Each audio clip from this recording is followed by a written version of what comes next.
Sur les centres d'appel, moi j'ai pu constater en 10 ans une dégradation des conditions de travail, très clairement.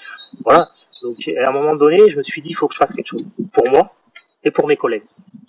Donc quand la CGT est venue me voir, m'a proposé de créer un bureau sur mon site de travail, un bureau syndical, de m'investir dans les conditions de travail, l'amélioration et tout ça, je me suis dit oui, il faut que je fasse quelque chose. Il faut que je fasse quelque chose. Bon, ça pose pas de problème. J'ai été bien accompagné, bien suivi, il y avait un référent au bureau syndical.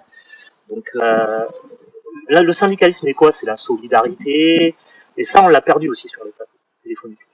Depuis l'ouverture du marché, depuis une dizaine d'années, on a perdu ce lien. C'est-à-dire que le fait d'avoir des challenges, le fait d'avoir des objectifs, et tout ça, ça individualise beaucoup les gens. Ça monte les gens les uns contre les autres. Aujourd'hui, les agents sont embauchés avec des petits GF et des petits NR. Donc effectivement, le fait d'avoir une prime qui peut représenter chez nous 500-600 euros par trimestre, je veux dire, c'est pour le pouvoir d'achat des agents à la fin de l'année, ça compte. Et là, la direction a un outil très important pour eux où ils tiennent les gens, quoi. Hein. Ils tiennent les gens par le fait que, ben, voilà, il faut qu'ils soient dans le rang, s'ils veulent leur prime, il faut que, voilà, et ça devient de plus en plus dur. Par exemple, chez nous, on fait 5h30 de téléphone par jour sur 8h30. Les intérims, ils en font 7h.